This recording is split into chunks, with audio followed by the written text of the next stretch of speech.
This is Histories and Mysteries. I'm Ashley. And I'm Jessica. And on this week's episode, Ashley is going to be tackling the Murdaugh story that's in the news right now. And it's going to be a two-parter because there's just so much information about it. And I am going to be talking about Blanche Monnier. Ooh, and if you hear a little voice in the background, it's my daughter. Yes, she is joining us. Okay. So I wanted to do the Murdaugh case, and I honestly didn't know anything about it, even though I lived in the area that this all takes place. And I didn't realize like how much went into this story. I don't know anything about it. Okay, there's some twists. I saw it involve children and I just shied away. So no, I mean it involves a 22-year-old. Oh, okay. And then like an 18-year-old. Oh. Not like little kids. I don't know. It's okay. Anyways. So a couple things too before I get started. The name is spelled Murdaugh, but they pronounce it but they pronounce it Murdaugh with a not Murdaugh. No, that's what I thought too, but everybody said Murdaugh. And then the dad's name is Alec, like Alec, but he spells it Alex, but they call him Alec. So okay. Yeah, I don't know. It's weird. But I think that's all the weird names. But so when I first started doing this case, I pulled up the New York Times, and this was the tagline for it: "The killing of a mother and son, millions of dollars in stolen funds, fresh investigations into a fatal boat crash, and a housekeeper's deadly fall." Like, holy crap. That all plays into it. Yeah. Wow. So, so I got my sources from the New York Times, Washington Post. I forgot to write them down. I'll get them next week because I forgot. It's okay. You pulled a Jessica. It's fine. I did. But I also did start watching. Netflix just released a 3-part series called The Murdaugh Family. Really good. If you want to take a look at that, it's really good. But going into this, Jessica, I don't know if you know much about the South in America. I just know that they're racist. Well, yeah, there's that. But there's also a lot of old money there. And there's what they call the Good Old Boys Club. And that's no different for the Low Country in South Carolina. It's called the Low Country, but it's like Charleston, Beaufort, that whole area.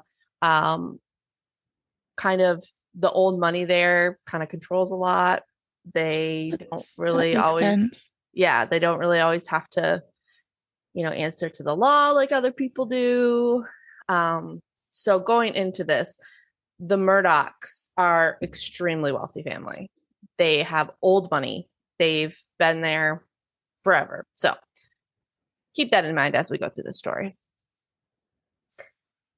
All right. So June 7th, 2021, Alec Murdaugh, a prominent lawyer whose dad, grandfather, and great-grandfather were all prosecutors in this area. So long line of lawyers, called 911 to report that he had found the bodies of his wife, Margaret, 52, and his son, Paul, 22, by the dog kennels on his hunting property. Oh. He said, "My wife and child have been shot badly. Neither of them is moving. I've been up to it now. It's bad." And the dispatcher kind of asked him, like, is there anybody around? Did you see anything? And he said, "No, I've been gone. I just came back." His whole family had been staying at the family's hunting lodge in Islandton, South Carolina when this happened. And when investigators pulled up to the scene, they were greeted by a distraught Alec Murdaugh. He told them where he had found his wife and son. Police found the bodies, both with bullet wounds, right where Alec said they would be. They were both unfortunately dead. Maggie had been shot in the back and the chest and looked like she had been running away from the position of her body. And Paul was shot once in the chest and once in like the neck slash head area. Yeah, like the Um, nape. yeah, yeah. But they said it was the one of the interviewers, people that are getting interviewed, said that like he was barely recognizable. So I think it did quite a bit of damage to his face. Um, upon examination, it was determined that the two died somewhere between 8 p.m. and 10 p.m. that night, most likely around 9 p.m. So why were they out in the bush? I don't know. We'll get to that. Okay. So Alex said that he woke up from a nap around 7:31 p.m. He didn't see his wife or Paul, Maggie or Paul. They said that the property was really big, so he wasn't sure if they were there or not. Like, it's not like he woke up and there was like three rooms in the house, where he'd be like, oh no, they're definitely not here.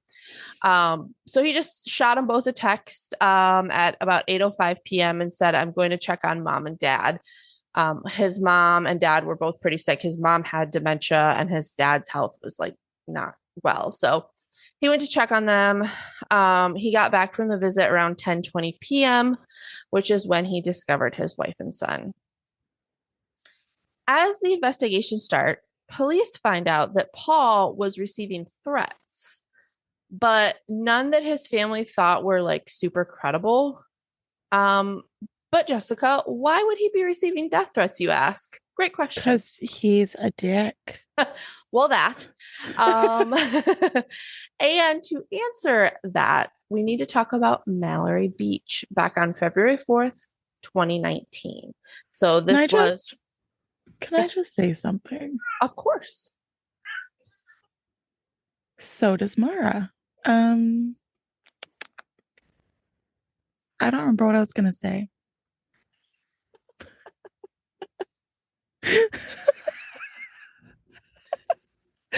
I don't remember. Okay, well, if you think of it, let me know.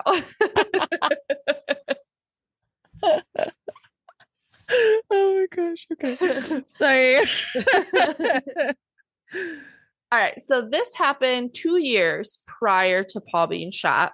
Yes, 2019. Yes. Okay. So that night, Paul, Mallory, several other friends will kind of get to know their names as we go. Oh, yes. Is this a solved case? Which one? The one you're doing. Like the whole thing? Yes, it is. Yeah. Solved. Yeah. Oh, okay. Cool. That was my question. Okay. Yes. Yeah. Well, since you don't know, I'm not going to say it, but. Okay. No, that's fine. I'm assuming it's the dude. The husband. I'm assuming. I mean, it's all in the news. He just got. He just had his trial. So. Well, I didn't know. Oh. I'm just assuming. Well, now you know. So thanks for spoiling it. Well, don't worry. There's a lot of other stuff going on in here. So. Okay, cool. Let's go. So that night, Paul and several of his other friends went to a friend's oyster roast, which is pretty common down in the Low Country. People do that all the time. And then they went bar hopping through Beaufort. Now, Jessica, I have been to Beaufort many times. I dated a guy who lived there. He was a Marine, and that's where the Marine boot camp is on Parris Island. And he worked there as like I don't even know what he did. But anyway, so I've been there many times. When this resource, the news article said bar hopping, I was like, no, they went to like one bar and called it a day because there's not a lot of bars there. Beaufort is very small. Mm-hmm. There's like a couple bars maybe. Every time my ex and I went there, it was always like a ghost town. Like there was, I don't know, maybe we went at the wrong time of the year, maybe, but. Like, have you ever been bar hopping? Me? Yeah. Oh, yeah. Oh, I haven't. Oh. I usually just go, we like usually just went to one place. Well, that's a lie. We did. if I've ever been bar hopping, it was only like 2 bars. Oh, okay. Like a bar to a club or a club back to a bar. Like, yeah, that makes sense. Yeah. I've never been to like beep, beep, beep. I have. sometimes it hits okay. Sometimes it can like if you have to wait, then you like lose your buzz and then you have to like start all over and then it just kind Yeah. of like ruins everything. But Yeah. anyway, they shouldn't have been drinking. Well, Paul shouldn't have been drinking because he was driving a freaking boat. Um, but Paul was getting wasted. They said at the oyster roast he was chugging beer, you know, where they do the funnel with like the tube. Yeah. He was doing Ne- that. never done that either. I don't think I've done that. I can't chug very well. No. And as the night started to get later and later and colder, several people said, like, hey, probably not a good idea to take the boat back. Like, we can give you a ride or, you know, you can just stay here. But they were all teenagers, you know, like nothing bad's going to happen to them. They're teenagers. You know, they don't think that way. They do in hindsight now. I mean, they've interviewed them all and, you know, they regret getting back in that boat with Paul, but like when you're a teenager, you think you're indestructible, you know? Oh yeah. Um, so they decided to leave the oyster roast, and then Paul and Connor wanted to stop at the boat or at the bar in Beaufort, but no one else wanted to. But apparently, you don't really say no to the Murdaughs, including Paul. So they went. They said that Mallory and Anthony, who were dating, very new, didn't want to go. So they just stayed on by the dock. So Beaufort has this really pretty walkway right on the water, and it's got like benches and swings and stuff. It does. Like it's called a boardwalk. Yeah, yeah, but there's no like shops on it or anything. It doesn't have to be shops to be a boardwalk.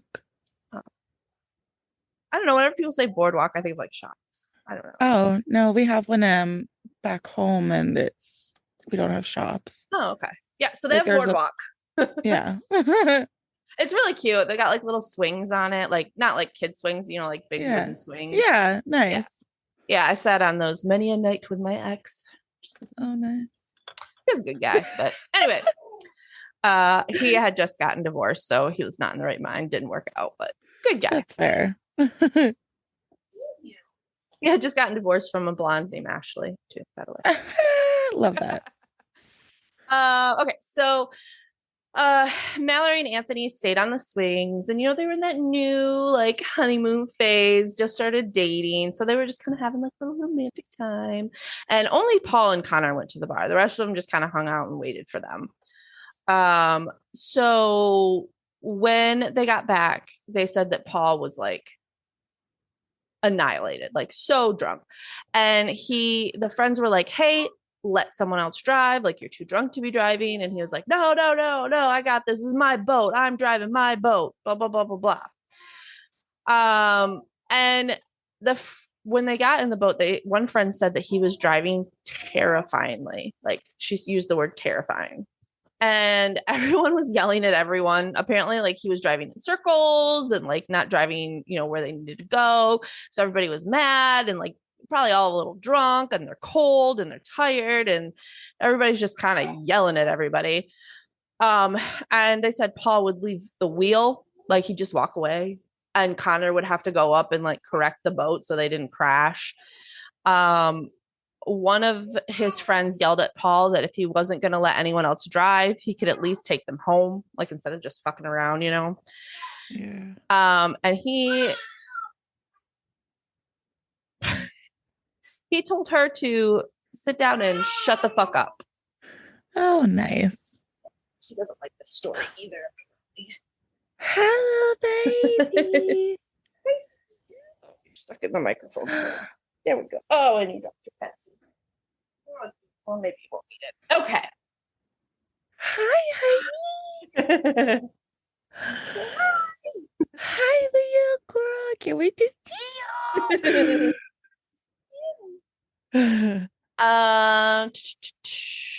Shut the fuck up. Yes, okay.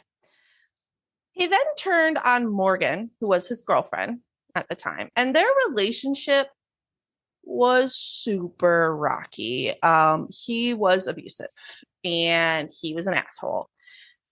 And like a lot of people in abusive relationships, she kept going back. She would get away and then she just would get sucked back in. So at this point, things were pretty rocky. I thought he was married. Paul? Yeah. No, he's only like 21. Oh, I'm so confused. There's so many people in this story. So Alec was married to Maggie, their mom and dad's of Paul. Paul's their son. Okay. Okay.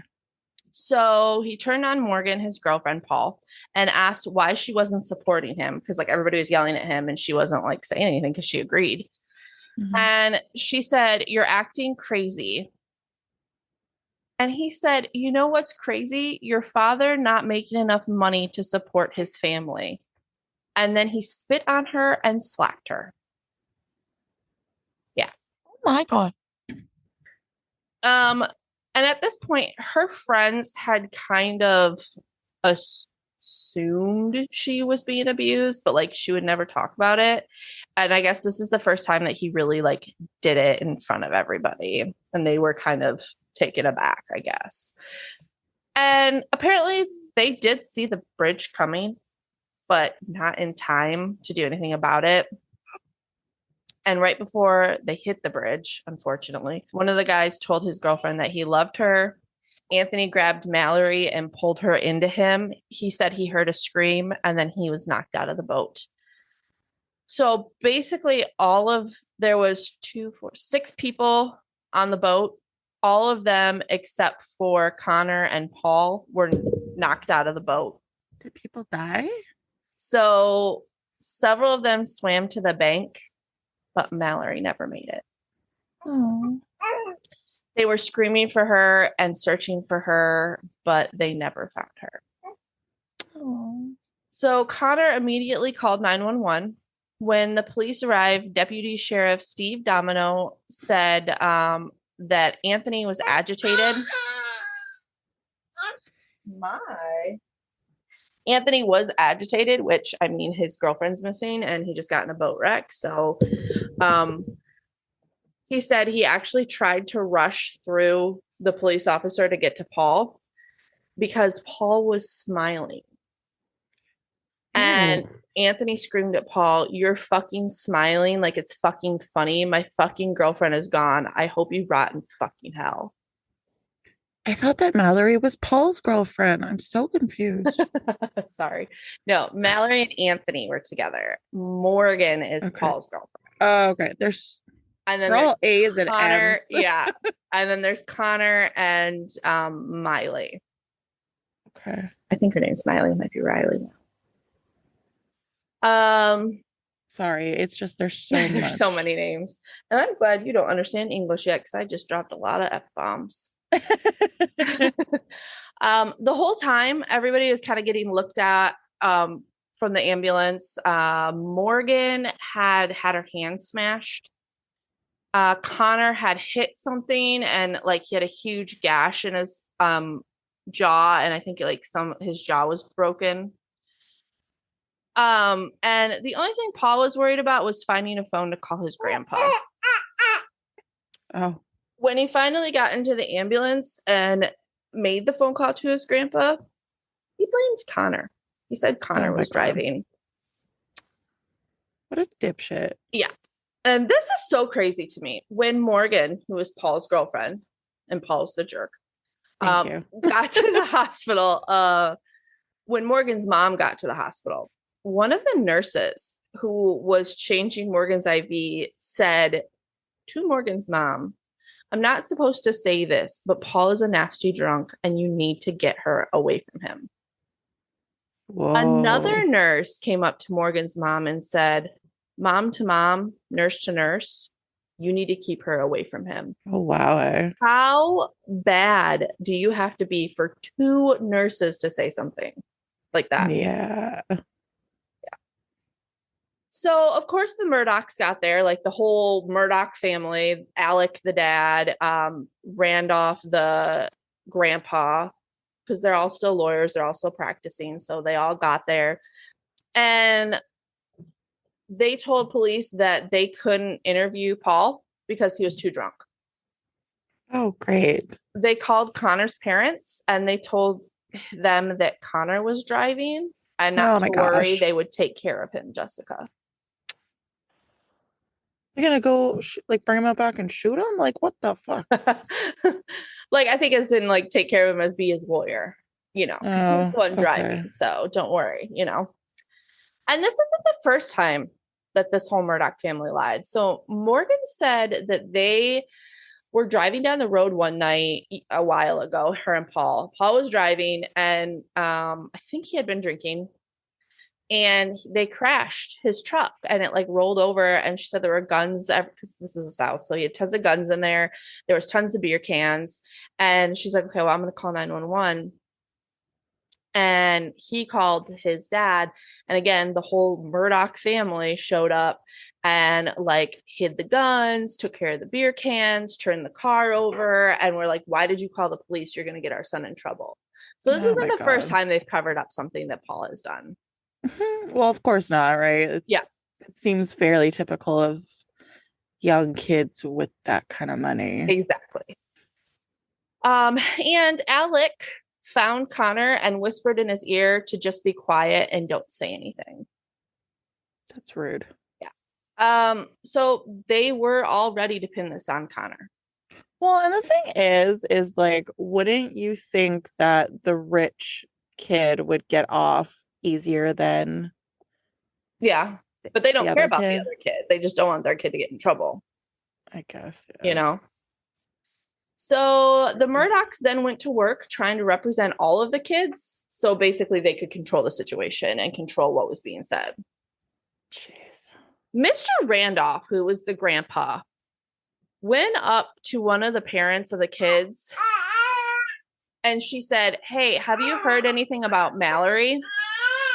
Hey, man. And he said, who? And she What? said, Mallory Beach. And he said, oh, I'm pretty sure we know how that's going to end up. Holy crap. Yeah. So unfortunately, he was correct. They could not find Mallory. Police brought in rescue boats, divers, helicopters. And get this. So Mallory's mom asked to go down to the scene to see it, to like see the boat, to see where it happened. And Anthony, her boyfriend, Mallory's boyfriend, had also asked to go down to the scene so he could help look for her as well. And both of them were denied by police. They said, no, you can't go down there. That's not allowed.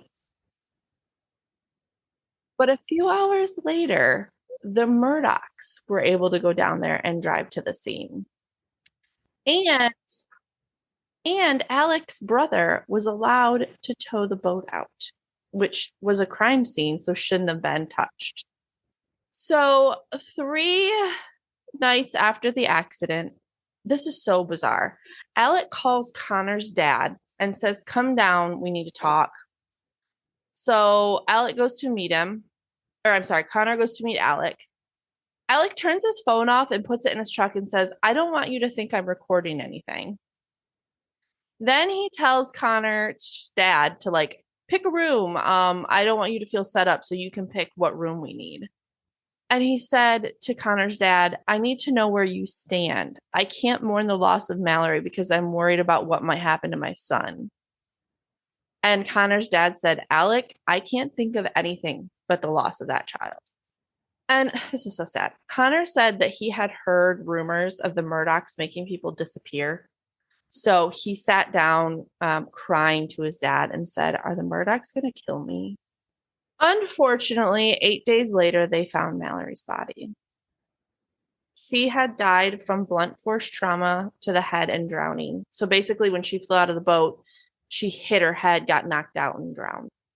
And this whole time, the family was feeling like this was kind of a cover up happening because Mallory was wearing an Apple Watch. So they should have been able to ping her and figure out where her body was pretty quickly. Police also had a lot of ties to the Murdaughs. The DNR agents that were there, and the the DNR agent that was on scene was really good friends with Alec Murdaugh. And the officer that was in the hospital interviewing the kids was really good friends with the Murdaughs. And they're on, like, when police first got to the scene, there's audio of Anthony saying Paul killed his girlfriend, that Paul was driving, but that audio isn't in evidence anywhere. And they told the officers who was driving at the scene. Like, all the kids told the officers, but the officers never questioned Paul. And not one call was made to Mallory Beach's family when this happened to tell them that she was missing. The police and the DNR agents called the Murdaughs several times, but never called Mallory Beach's family. They didn't find out that what had happened until another parent called them. And in fact, Anthony's mom asked, hey, should we call the Beaches? I have the phone number. Like, I don't want to be the one to make that call, though. Like, are you going to call them? And police were like, well, we shouldn't do that right now because, we don't have enough information and we don't want them coming down here and, making things crazy or whatever. So Connor's family had hired a lawyer, obviously, and based on the injuries, and they actually hired a biomechanical engineer to recreate, like, where everybody would have been sitting based on their injuries and how they left the boat. And after this recreation, it was shown that there was no possible way Connor could have been driving. Not to mention all the witnesses saying that Connor was not driving, that it was Paul. And the Beach family did sue the Murdaughs for a wrongful death, claiming that Maggie, his mom, Paul's mom, knew that Paul was drunk when he went boating, and that his older brother, they called him Buster, had given Paul his ID to buy alcohol. So they were suing for that. And a little less than 3 months later, Paul was charged with 3 felony counts of boating under the influence, causing death and serious injury. But he was never arrested for it. He got to just kind of hang out until his indictment. In his mugshot when he got there, he got to wear a polo shirt, like a regular polo shirt. Like I said, wasn't ever arrested, didn't have to spend the night in jail, didn't have to do any of that. And obviously, he was out on bail. Like, once he was arraigned, they're like, okay, well, here's your bail. And they had enough money to get him out. So he never had to wear a jumpsuit, nothing, just living his life while he was awaiting trial. So Paul, during this time while he was awaiting trial, he moved into his parents. They had like a log cabin he moved into. He was still partying. He was still drinking. He got pulled over for speeding as well. And so people were like, he's not taking this seriously. But no, it's okay. But Anthony, who was Mallory's boyfriend, who was incredibly mad at Paul, in the interview said that knowing Paul, he was hurting and he was scared. So I think that says a lot coming from someone who has so much reason to hate him. So, take with it what you will. He was partying still, but Anthony said he was probably hurting and scared. But Paul never had his day in court because he was murdered before he could get there.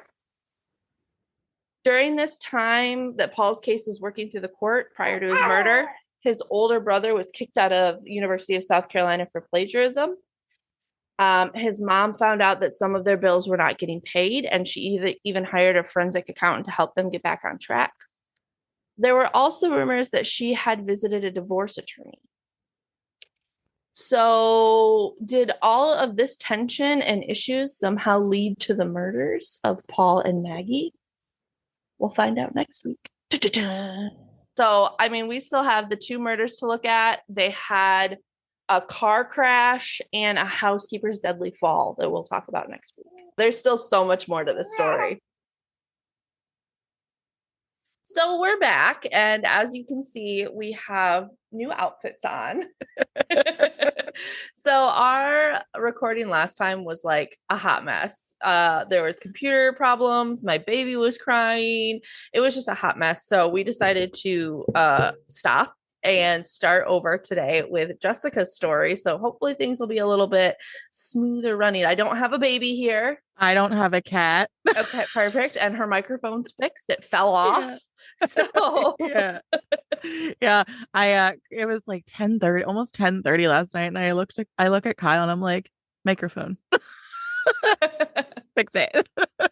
Because I am not able to fix it. Because we have it like Jimmy rigged with like clamps and stuff, yeah. with like pieces of wood attaching it to our like to my desk. So it's I very need I need to do that because mine doesn't like stand up, but mine's really like careful. Like you have to be careful with it too. yeah. And oh, I have a stupid story. Oh, okay. I thought my cat broke my laptop because yesterday when we were recording, my screen went black, which is why I don't have video for a little bit. And I literally tried everything today. I am like, I hard rebooted it twice and it would pop up with my Lenovo symbol, Mhm. but then it would just be a blank screen. It would just be black. And I'm Oh, like, how does that even happen? Like, what happened? yeah, apparently the the brightness was all the way down. Oh, she sat on that. That's funny. Yeah. And it goes like from visible to shut off black. So like you go down to like the lowest setting before the screen goes black and it's Yeah. very visible. Like it's like a very hard contrast. So Silly kitty. yeah. So I'm like pushing buttons like the the F control with all the little buttons on the top and Yeah. I'm trying everything and it's not working. And then I'm like, oh, I wonder. Yeah. So if you go to YouTube and watch our recordings, you'll see a little visit from a kitty yesterday. Or yeah, it was yesterday we Yeah, recorded. it was Freya. Yeah. Yeah. You'll also see part of my daughter. I'm gonna cover her face up, just people who have kids understand, but so you'll see part of her. Yeah, it was a hot mess. We're so sorry. It was. And please go to Spotify and rate us. Yeah. Like rate us nicely because Rate us nicely. rate us nicely, especially on Apple, please. Anyways, so that's our dilemma. That's why we're in different clothes. And yeah, so I'm gonna get started. Yay. Who are you doing again? Remind me. Blanche Monnier. Okay. Yes. And she was a French socialite. Ooh. And she was born on March 1st, 1849. Oh, we're going old school. We're going old school. And she was born into a traditional and well-respected middle-class family. Together with her brother Marcel, parents Charles Émile and Madame Louise Monnier, she grew up in an affluent area at 21 Rue de la Visitation. Oh, you're very sexy when you speak French. It's funny. There was a guy that I used to and Jessica's mom, earmuffs. and he always wanted me to speak French to him because it turned him on. It's a sexy language. It can be, yeah. Yeah. Yeah. Anyways, I learned Spanish, which can also be sexy, but not the way I spoke it. And some German, which is not sexy. No. I used to be fluent in French and then I used to do really well with Spanish, but Nice. since getting out of school and You never don't use use it. Yeah. So yeah, no, German is not a sexy language. No. It's hard too. Like, it is. You guys just sound angry. yeah, like and the way some of their words are, it's very like throaty. Yeah. And like in the back of your throat. But then like, I don't know, it's hard. Like I went to Germany and the teacher I went with, his last name was, we always just said Kerner, but that's not how you say it. And the way he would say it in German, because he was from Germany, was so much different. But like I could not do it. Like I tried and tried and tried, and I could not get it. It was like just the way he moved his mouth was just different than Yeah. anything I've done in English. Yeah, that's fair. Yeah. Oh It was gosh. it was hard. But anyway, back to your Yeah. story. Back to the sexy language. The family even received the Committee of Good Deeds Award, which Oh. was presented to residents who displayed the highest of qualities. And her father, Charles Emile, served as the director of the neighborhood arts center. So, getting this groundwork in. Blanche had struggled with anorexia in her teenage years and didn't always see eye to eye with her mother.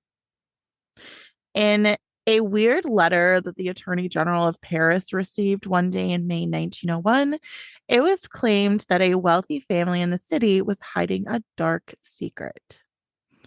The Attorney General was so alarmed by the contents of this letter that was unsigned, by the way. So, like, anonymous. Yeah. That he decided to look into it right away. And like, he's a busy guy. So the letter read, Monsieur Attorney General, I have the honor to inform you of an exceptionally serious occurrence. I speak of a spinster who was locked up. What? Spinster. So rude. It's a horrible story. Oh, okay. So just buckle up. Yeah. I speak of a spinster who was locked up in Madame Monnier's house, half starved and living on a putrid litter for the past 25 years. I think I've heard of this. In a word, in her own filth. Oh yeah, I think I've heard of this. Now that okay, keep going. Yeah. No, I'm just gonna stop. Stop right there. We're done. Ashley heard the story. We're done. The rich Monnier family had a clean reputation, so the police must have had some reservations when they showed up at their house. Madame Monnier was well known in high society in Paris for her charity endeavors. In fact, she had won a prize for her selfless service to the neighborhood. Oh. Her son, Marcel, was a bright student who is now a reputable attorney. I was going to say a Republican. I was like, oh no, poor guy. Yeah. Yeah. Blanche, the stunning young daughter of the Monniers, however, had not been seen in nearly 25 years. The young socialite, whom acquaintances described as extremely sweet and good-natured, had abruptly disappeared in her prime, just as high society suitors had started to approach her. The family continued living their lives as usual, and no one gave this bizarre occurrence much attention. So sad. So, like, nobody noticed that all of a sudden she just disappeared? I'll get to that. Okay. Yeah. And just fair warning, it gets really gnarly from here. Okay. So, sorry. The cops conducted a routine investigation of the estate and found nothing unusual until they smelled something foul coming from one of the upstairs bedrooms. Oh no, if you can smell it walking into the house. It was discovered after some examination that the door had been padlocked shut. Oh no. Unaware of what welcomed them inside, the cops broke into the room. The solitary window in the room was boarded over and covered by heavy curtains, leaving the space completely dark. One of the officers quickly gave the order to break open the window since the stink in the dim chamber was so overpowering. The police officers noticed that the foul smell came from the decaying food remnants that covered the floor around a dilapidated bed to which an underweight woman was shackled. Ugh, it's horrible. That is awful. Like, could you even imagine? Well, and because I remember this story now, I'm going to talk like I don't remember it. And I'm going to say, I Okay. would think that what that does to you mentally, like she would have had to have been insane by then. Yeah, I mean, like no light, that smell that you're smelling all the time, shackled to a bed, never to leave for how long has this been? 25 years, you said?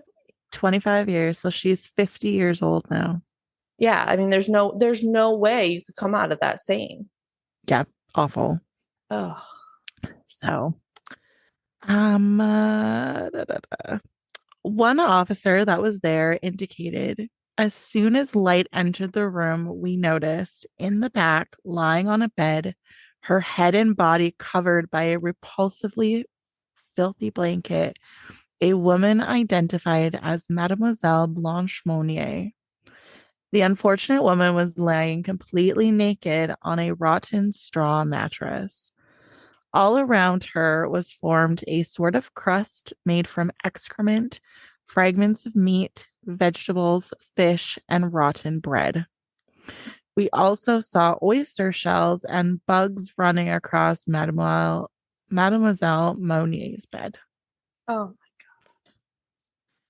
Blanche Monnier had not seen the sun in more than 20 years. Since her enigmatic disappearance 25 years prior, she had been kept entirely naked and shackled to her bed. why naked? I don't know. I don't know. It's so weird.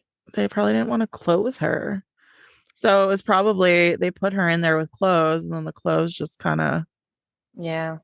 Yeah, you're probably right. deteriorated. Yeah. Yeah. Because I mean, the blanket, right, was deteriorated. Yeah.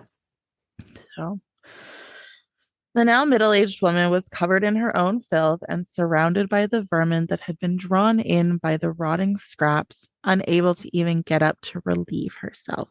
Ugh.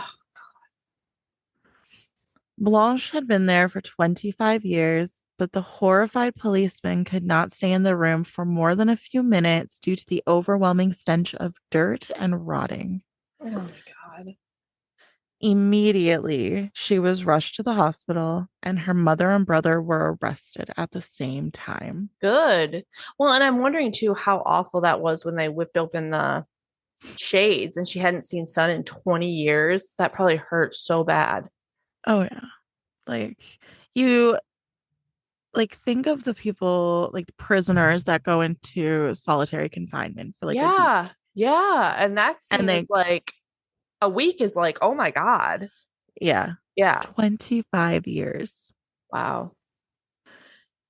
While she was severely underweight when she was rescued, around 55 pounds, hospital officials claimed that she was extremely aware and expressed her delight at being able to breathe fresh air once more. Oh.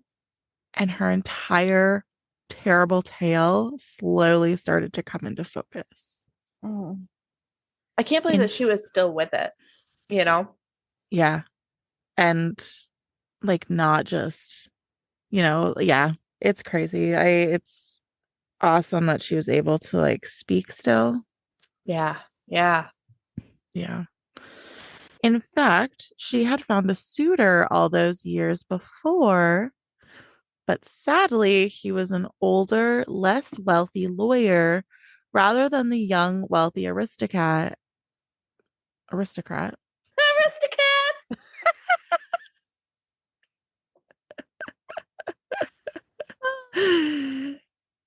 that her family had hoped she would marry. They hoped she'd marry a cat.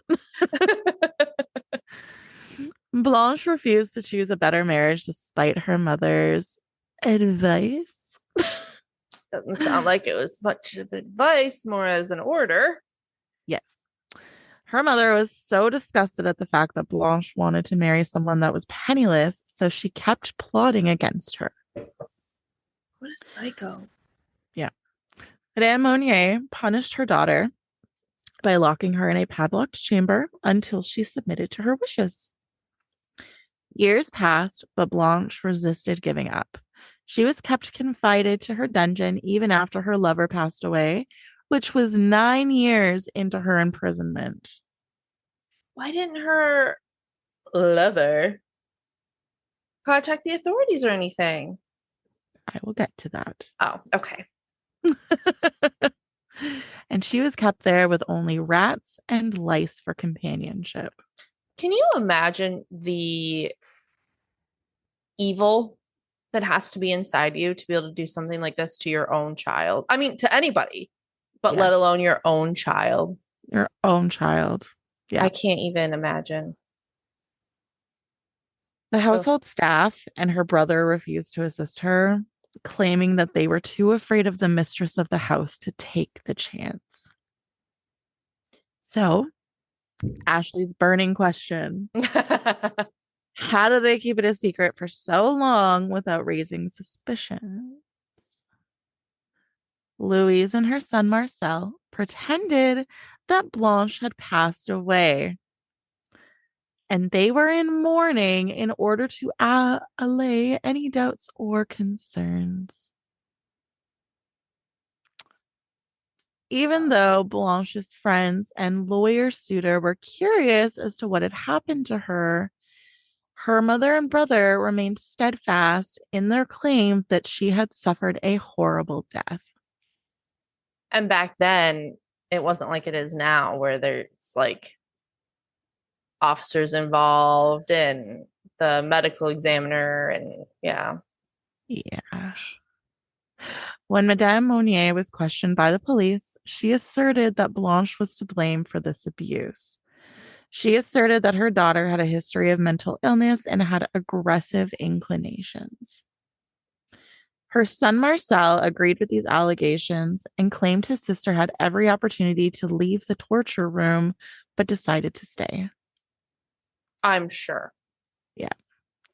Blanche's rescue was never fully explained, but one tale contends that a servant accidentally exposed a family secret to her boyfriend, who was so appalled he immediately contacted the attorney general.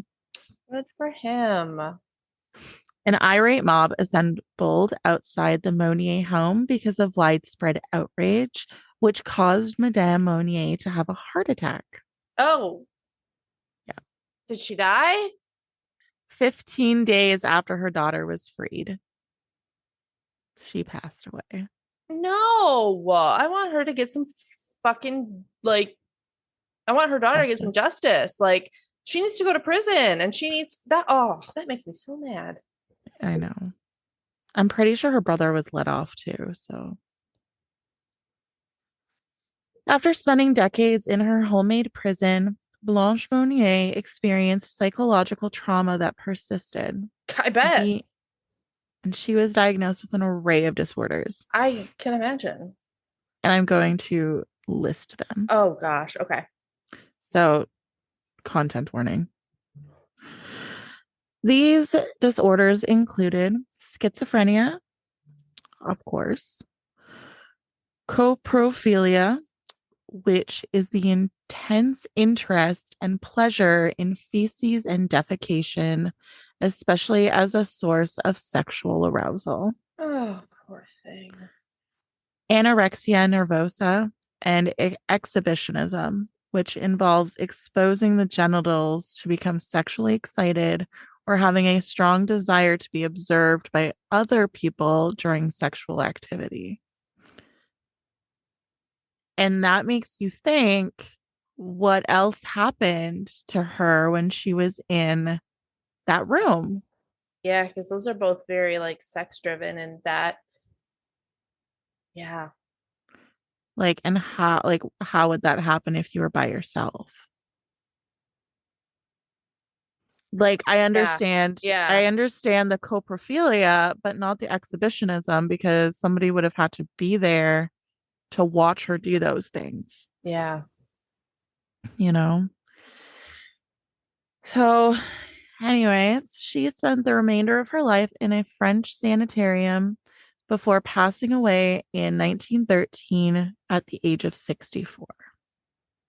Oh, so she only lived outside for Like 14 14 years. years. Yeah. Wow. Yeah. And I used the crime wire and all that's interesting. Oh yeah, I needed to give my sources. I'll give that in a second. But um, wow. Yeah. I know it was like a shorty, but I wanted to do her for a while and Yeah. there wasn't like a ton of information on her. So, Well, how could there be? One, it was so long ago, and two, the person who did it died like 15 days later, so they probably didn't get a ton of information, and she probably yeah. didn't want to talk about it except to hopefully therapists. But back then, who knows? Yeah. And I don't know about the brother. Yeah, he was a lawyer, right? So I'm assuming he got off and he knew how to talk his way through. Yeah. Because I would say, like, my first thought is, well, he was probably a kid when this started, but then he grew Mm, up, you know? yeah. So, Ugh, that's yeah, awful. it's atrocious. Yeah. Poor thing. I can't even imagine. Yeah. 25 years. 25 years. Because you think, like, at first, when it first starts happening, a year or two, she's probably like, this can't go on like this much longer, you know? Yep. Yep. I don't I don't know how she got through it, but Ugh, it's awful. I'm glad she did. Well, on Anyways. that wonderful note, oh yeah, my sources were the New York Post, Washington Post, I think People Magazine. I think I had an article from them. They had like a whole timeline of it. So Nice. I wanted to throw that in there. And then the Netflix documentary, obviously. So Perfect. yeah. Do you have any jokes? I do. Oh, good, because I never do. I have cow jokes. Ooh. Um that's funny. Uh, what happens when you try talking to a cow? I don't know what. Everything just goes in one ear and out the other. Yeah. Stupid. What do you call a cow that can't make milk? um, I don't know what. A milk dud. Yeah. A milk dud. How did the farmer find the missing cow? I don't know. He tracked her down. Oh. Cow is one of the noises my son knows really well. So he's like, what's a cow saying? Moo. Aw, I love when I ask Evie what sound a monster makes or what sound a dinosaur makes, Uh-huh. and she goes "rawr," like with their hands just like "rawr." I was trying to Funniest get him to thing. say it on video today so I could send it to my parents. And I was Yeah, like, Oliver, well, no, I was trying to get him to do the cat because he meows and it's really cute. And I yeah, said, Oliver, what noise does a cat make? And he just kind of sat because the video was on him, so he knew. He just kind of like yeah. sat there and I was like, what noise does a cat make? And he didn't do it. So I went, meow. And he literally goes, meow. Like that TikTok, Have you seen that one? No, It's a cat and he just goes, meow. so funny. And I was like, well, that's all you get, Grandma and Grandpa. Oh God, that's funny. All right, well let's shut down this shit show for tonight. All right. Well, if you want more of us lovely ladies, you can find us on Facebook, Instagram, and YouTube. And like I said before, rate and review us. Yay, Thanks. please. We'd really appreciate it. The more reviews we get, the more we can reach a more wide audience. So Yeah, and we have something fun coming up. So we do. stay tuned. Yes. We thank you for turning in. Thank you for tuning in, and we look forward to bringing you 2 new stories next week. Bye.